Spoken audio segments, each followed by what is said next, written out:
Hello, my name is Camilo Rodriguez and I am a dance instructor at Riverside Theater Education Department.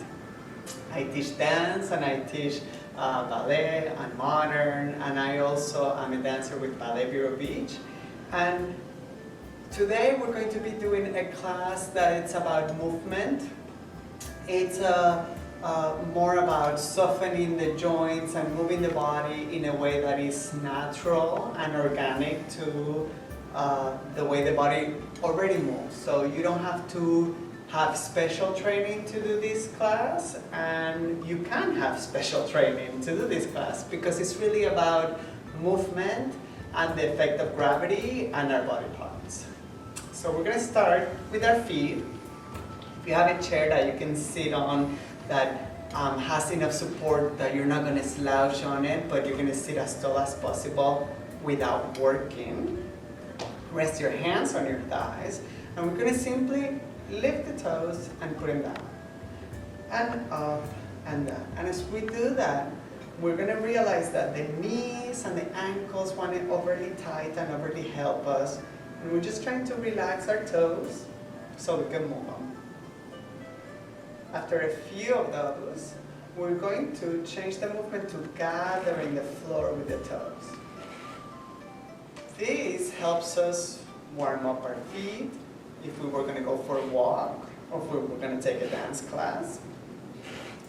Also, it keeps our joints and our feet being able to move, which being able to move our joints is going to be important as we're walking for our balance and our coordination. After a few of gathering the floor, we're going to switch onto the ankles and the metatarsals by lifting the heels up and down. And there's no rhyme or reason except that you feel that the foot bends at the ball of the foot and you bend at the ankle. And up and down. So we're not favoring or forcing, but we're staying aligned. And so it's a natural movement that's already available to you. You just have to direct the alignment that you want to stay on. So now we're going to do onto our heels by lifting. This works our ankle again. Things to watch for is that we are going to maybe favor the part of our joint that moves more easily or move away from our tightness. So we want to stay as balanced and leveled as possible. So for our feet, we lifted our toes. Then we gathered the floor. Then we moved up and down, lifting the heels, transferring our weight onto the ball of the feet. And then we did our other direction by lifting the foot, resting on the heel. Is sitting upright important or holding myself upright? No. But if I'm slouching, I'm not going to have the same ability to address my feet. Anyways, hopefully you were not slouching. So now that was it for our feet. You could repeat that. You could do it before you go for a walk, before you go out for the evening. Maybe at the end of the day, after being on your feet all day and they're tired, this is another way to do it. Now, we're going to put our hands on the chair and we're going to lift our hip or our leg from our hip and put it down. We have the ability to crease, and so we want to not move the body to lift the leg, but just move the leg. The range could be this small because you're looking for the specificity of being able to move your leg from the hip and not your leg from your back, right? After a while, you're going to start feeling it here. If you're feeling your groin or your flexor, you're doing too much. Do the other one. I didn't count. A good 12 repetitions is a good number. It'll take you a few to get the movement the way you want to. And then once you have established what you're trying to do, then a few more and your muscles feel it and you know you did it. Let's repeat that. You could have your hands back for stability, or you could have your arms hanging. I have an upright position that is balanced but not held, right? I don't want to fall, but I don't want to overly grip. So now that I'm balanced, I'm going to pick up and down. Pick up and down. Pick up and down. Let's try the other side. Up, down, up, down, up, down. So you're driving. You have to move your leg, right? Are you moving your leg to drive, or can you just move your leg? Okay. So that was a flexion of the hip. We've done our feet, we've done our hip. Let's think about the knee and how we all have knee problems because they're so flexible, really. So from the muscle right above our kneecap, we're going to extend the leg and bring it back. I am extending my knee, trying to keep my thigh where it was, which activates my muscles right here at the top of my thigh, above the kneecap. That action helps you use the joint in a way that has muscles working for it versus just the joint tendons and ligaments doing it by themselves. On the other one, up and down. So we're helping our stability and our alignment by continuing to have the same angle. It's like driving, you want to stay on your lane and come back on your lane. If your leg goes somewhere like that, then you start again and you want to stay and stay. So I feel it here. You may not feel it immediately at first. Let's say that as you're going, your spine collapses and you feel it on your hip or on your shoulder, then you're not necessarily using that area. So you could sit back a little bit more and you could put your hands on the chair, or you can lean on one side to then try it. Because your goal is to engage the muscles of the thigh, not just up by the hip, but by the knee. So we're going to repeat it. 1, 2, and 3. Another side. 1, 2, and 3. Good. So far, all of these movements we all can do to a certain degree. What are we looking for? The ability to stay within the alignment, within the direction that we want the movement to happen, and also an energy level that's not so strong that you're going to hurt yourself or be exhausted, or too relaxed that doesn't feel like anything's happening. So if you are loose but active and balanced, you're moving the joint the way that the joint is supposed to move. Okay, legs, feet, hips. Let's think about the spine a little bit, right? We all want to have good posture, and then gravity takes over, and then we want good posture. So we're constantly struggling between too much work and not at all. Too much work and zero work. So, in order to look for an easier way of attaining good posture, while we're sitting, we want to think of the pelvis very flush on the surface you're sitting on. I'm sitting on my sit bones. If you roll, you could feel those little bones on either side of the pelvis. And then, on top of that, we want to level our spine. So, our spine attaches to our hips at our sacrum. So we want to make sure that we're not collapsed on it, because already my shoulders fall forward. And we don't want to be overly extended, because then the ribs are out and the neck's pinching. You probably are already bored with all this information, so I'll get back to the exercise. We want to level the pelvis, and we want to feel like our spine is free to move upright. If you're too held, you can't move. If you're collapsed, you can't either. So here's the exercise. Find your pelvis as upright as possible. Let it fall back. Notice how your spine curves forward. Bring it center. Extend your lower back. See how your spine extends in the opposite direction. So round your spine by sitting behind the sit bones. Arch your spine by sitting in front of the sit bones. We're undulating our spine in a flex manner and in an extended. So by rolling your pelvis, your spine trickles and you feel how the muscles of your torso begin loosening, activating. You can find the end of the position and activate your muscles by lifting your abdominals a little bit, but don't think of that too much because then you'll tighten your shoulders. And go in the opposite direction to stretch your back. So we have moved the spine front and back. Well, we can also move it side to side. So then as we move side, you think about the bottom of the ribs. Again, we're trying to stay stable on our pelvis, and we allow ourselves a gentle, not forceful movement from side to side. This helps you stretch your obliques, stretch your hips. So you have moved your spine front and back and side to side. There's another possibility of movement for our spine, which is a twist. So then as I go, if my hips fall, my spine collapses and grips or has no flexibility.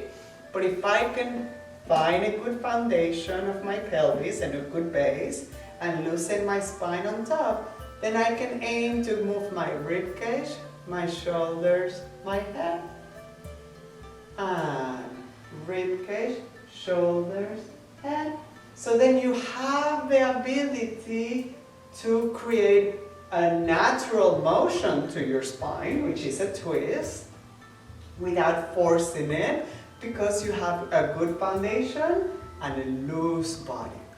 I know we're all under the impression that we have to have a strong core in order to be strong, but a strong core cannot be confused with a tight core. If I overly contract my muscles to be strong, I lose my ability to move. So it is the movement itself that works your muscles. In order to move a bone, you have to contract your muscles. So the workout is already happening just by moving your spine. Feet. If we strengthen our feet, we have a good foundation. Knees, strong but able to move. Hips, spine. So far we've kept it simple, a very neutral position that we can all find. Let's talk about our arms and our shoulders. We all have sort of shoulders and neck problems, right? Gravity, again, is affecting us, not to mention stress. So let your arms hang, and you're just going to bend at the elbows. This is very much like you were unbending and bending your knee, right? So you see how the knee and the elbow sort of are the same type joint. Exactly. Good. Then we are going to keep the elbows bent, and now we're going to think of the upper arm circling inside of the shoulder socket. So we're not yet trying to move our shoulders, and our shoulder is such a hard, complicated joint because it has the clavicle and your shoulder blade and your arm and this trapezius muscle that's always tight and difficult to deal with. So we're not going to try too hard. We're going to gently move our arms around. So this feels good, probably, and you're thinking, well, this can't be any good exercise because it's not hard. Well, good exercise can be soft and comfortable. And now you reverse. Good. So as I do this, I feel my joint warming up. I also feel my joint loosening. And in order for that movement to happen, the muscles have to work and move. Now we're going to unfold the arms again. So now let's move our arms front and back. Everybody knows how to do this. They've done this at some point in their lives, right? By moving my arms, you see that there's a movement to my shoulder girdle, there's a movement to my neck, there's a movement to my spine, to my hips. If we allow ourselves to be loose, then you can constantly recalibrate your balance as you're going about your life. If we're too stiff, we can't feel when something is not going well. And if we're too collapsed, it's very hard to feel the relation of one body part to the next one. So it's not about strength, and it's not about uber flexible hyper flexibility. It's about actually coming to like a zero kind of place in which you feel gravity and you feel your body. So picture if we were walking, there'd be an opposition. Here, let's walk a little bit. We have moved our joints of our feet and our knees and our hips and our spine and our shoulders and our elbows.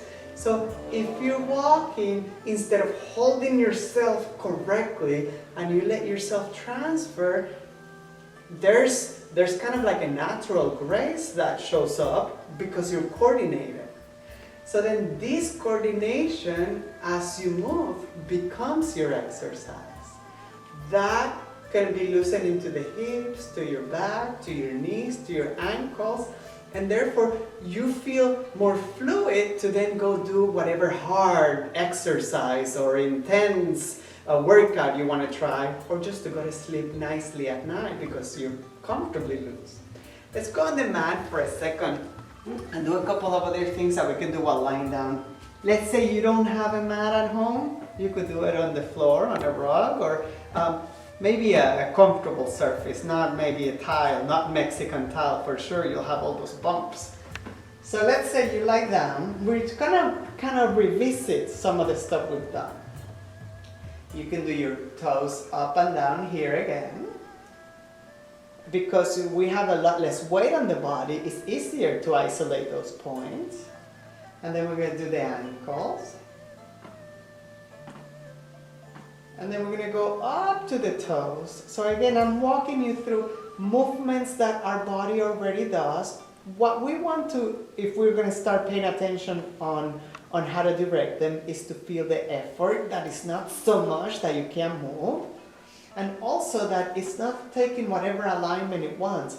You're directing it to stay within the angle that you want to move it in. One of the things that we did not do on the chair was rotation of the hip. Now we all need rotation of the hip because as we walk, the various levels, getting out of a car, going up on the bed, going on the stairs, your hips move in many directions. So we're going to talk about that rotation and we're going to make it easy. You let gravity rotate your legs and rotate your legs. I'm not going as far to collapse because I don't want my whole body to react. I'm staying within a range that is easy to feel the movement. So then you're in charge of it without having to grip. And now we're going to go in the same direction. This, it's always a good back loosening. Let's say you've played golf all day and now you have to go to the theater later and your back's stiff. You do this before dinner. Yeah, then you're going to feel good and then you're going to have a better time at the shop. So now we've rotated our pelvis and therefore your spine because it's connected. And we've rotated our hips. What if we bring one leg in and hold it with our hand and we circle the leg at the hip socket? And then reverse that.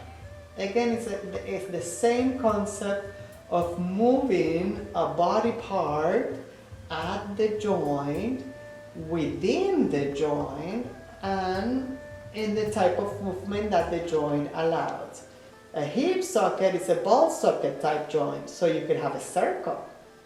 A knee, it's a hinge, so it's going to be more up and down. If you're trying to circle your leg with your knee, that's not quite how the joint works, and that's why we can get injuries.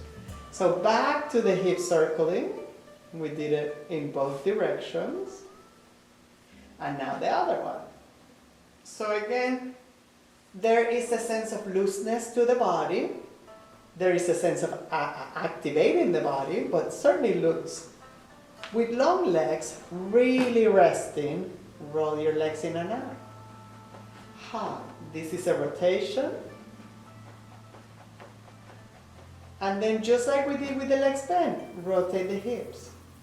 Sometimes to do this, you'll find yourself tensing your ribs because you're not sure how to make the movement available. Relax and gently think about rolling from one glute to the other one. If you still can't do it, push yourself a little bit with your hands at first. And then notice that, again, it's a twist of the lower back. I'm sure you danced the twist at some point in your life, right? Same feeling. So now we've done our legs. We've done our hips. The ribs are next. We're going to do the ribs and the shoulders together by crossing the arms. We're going to roll the ribs. Oh, that feels good. Switch the arms so the other shoulder gets the same chance to have the stretch, and roll it. I keep turning my head because I'm talking to you, but hopefully you'll like your head to be centered while you're doing all of this. And then open your arms and roll your head gently. Now, I promise you, you're going to want to go for range, but then you're going to have a neck ache. So easily in place, roll, roll, roll. So we're trying to let go of the tension of these muscles that hold our neck tight all the time. We're going to do the whole body one more time. Roll the head. Cross the arms. Roll the ribcage. Change the arms. Roll the ribcage again. Open the arms, rest them on the floor. Roll your hips. Settle your hips. Roll your legs. That simple rolling, rolling, rolling, rolling. You're tired, you lie on the floor. I know your friends are going to think you're crazy. Let them. They probably already think so. And just do the real rolling. You're going to feel, again, loose. So it's like kind of like a recalibrating yourself to get going with whatever movement. I'm going to do something a little bit more difficult only because we're not sure how to get it going and we try too hard. So again, difficult, but don't get all caught up here in the mind or the brain. Gently you roll your hips up without dancing, and you keep rolling, and you keep rolling, and you keep rolling, and you keep rolling. If you try too hard at first, you're going to have hamstrings like cramp, so you rest. And then you try again. Again, center your head, easy here, and now you're going to roll and roll. I called it difficult because we tend to grab our torso and now try to lift it, but you see how I lost my range because I'm tight?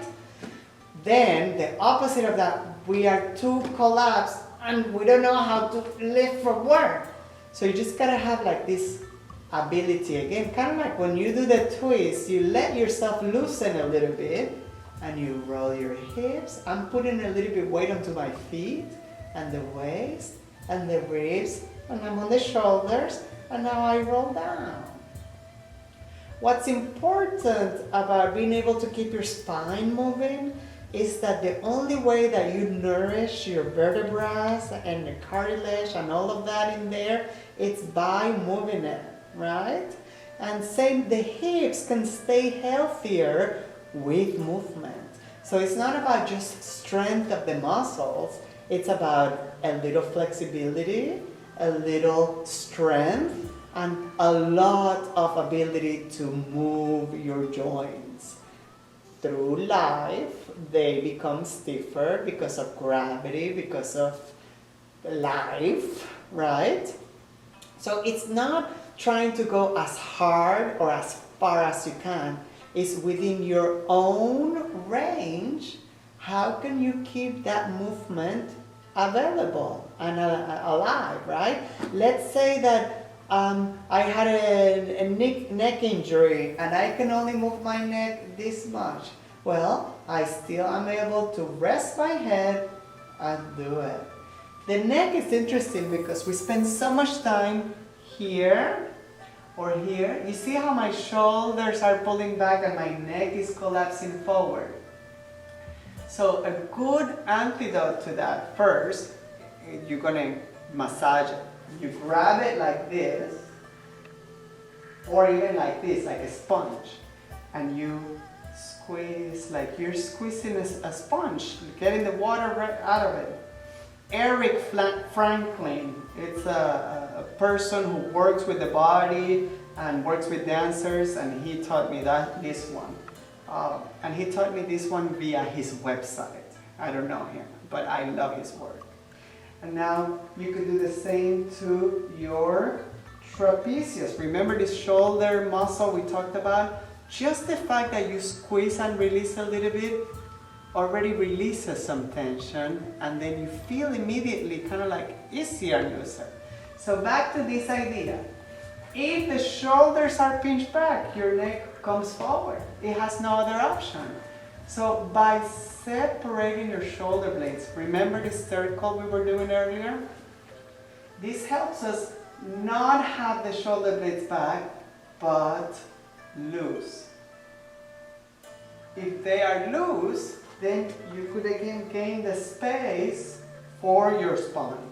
Now, we're afraid that because we round forward, we need those shoulder blades back. Well, your clavicles and your shoulder blades are separate. So to have a long, open, good posture, I can have shoulders that are loose, neck that has the ability to move by its own, and a soft rib cage. So again, instead of one posture, we have to start thinking about the various parts that make that posture available. So just like in the beginning, if you wiggle your fingers like this, you begin to identify each by itself.